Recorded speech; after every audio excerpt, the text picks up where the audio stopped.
আপনাদেরকে বলবো কালী পুজোর উপাচার।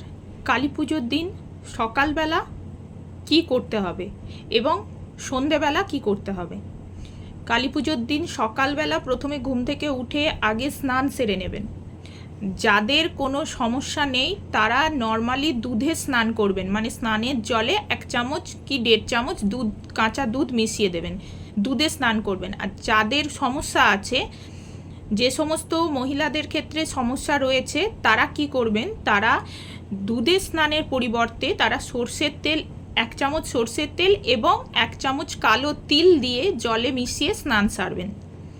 যাদের কোনো সমস্যা নেই তারা ঠাকুরের স্থানের বসে কাজগুলো করবেন এবং যাদের সমস্যা আছে তারা দূর থেকে করবেন। এরপর কি করবেন, 3টে জবা ফুল এবং 9টা বেলপাতা নিয়ে প্রত্যেকটার গায়ে সাদা চন্দন ঘষে লাগিয়ে সেগুলি মাতারার সামনে রেখে মাতারাকে অর্পণ করে নিজেদের মনস্কামনা বলবেন। এটা গেল 1 নম্বর। নিজেদের মনের ইচ্ছা বা যে কোনো কিছু আটকে আছে, কোনো পাওনা টাকা পাচ্ছেন না, ছেলেমেয়ের পড়াশোনায় মন বসছে না, শারীরিক সমস্যা হচ্ছে, যেটা মনের ইচ্ছে সেটা জানাবেন। কারোর যদি কোনো মানে কিছু না থাকে, মনের ইচ্ছে নাও থাকে, তাও প্রণাম নিবেদন করে মায়ের কাছে এই কাজটি করবেন। কোনো কিছু পাওয়ার না থাকে তাও প্রণাম নিবেদন করে এই কাজটি করবেন। এটা প্রত্যেকটা মহিলার জন্য বলা।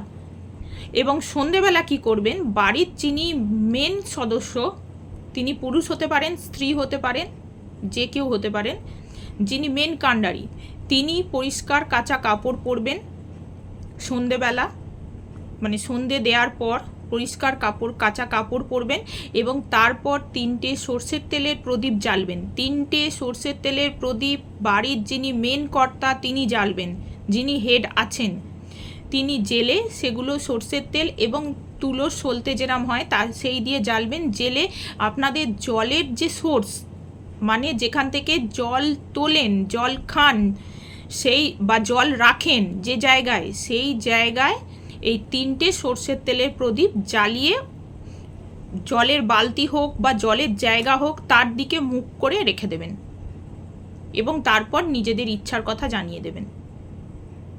এইটুকু ছোট্ট কাজ আপনারা কালী পুজোর দিন অবশ্যই করবেন।